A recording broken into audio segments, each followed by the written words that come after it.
Star জলসায় আসছে reputed প্রোডাকশনের 4টি নতুন ধারাবাহিক। সম্প্রতি সামনে এসেছে অ্যাক্রোপোলিস প্রোডাকশনের সৈয়দ আরেফিন এবং দীপান্বিতা রক্ষিত অভিনীত নতুন ধারাবাহিক তুতে। এছাড়াও আসছে অভিনেতা রোহিত সামন্ত এবং সাহানা দত্তের মিসিং ক্রু প্রোডাকশনের 2টি নতুন ধারাবাহিক এবং এসভিএফ প্রোডাকশনের একটি। এরই মাঝে স্টার জলসায় আসছে জনপ্রিয় অভিনেত্রী সৃজলা গুহ এবং বড় পর্দার জনপ্রিয় অভিনেতা পরমব্রত চট্টোপাধ্যায় অভিনীত নতুন রিয়ালিটি শো ধন্যী মেয়ের উপাখ্যান।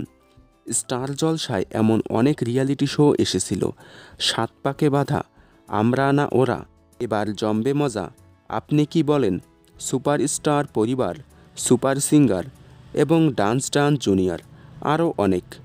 এবার আবারও একটি নতুন রিয়ালিটি শো নিয়ে আসছে স্টার জলসা, ধন্যী মেয়ের উপাখ্যান। আগামী 6ই মে থেকে শনিবার এবং রবিবার বিকেল 5টা থেকে সন্ধ্যে 6টা পর্যন্ত 1 ঘন্টা দেখতে পারবেন। এই নতুন রিয়ালিটি শো দেখার জন্য আপনারা কতটা এক্সাইটেড কমেন্টে জানাবেন। বিনোদন জগতের সকল আপডেট সবার আগে পেতে চ্যানেলটি সাবস্ক্রাইব করে রাখুন।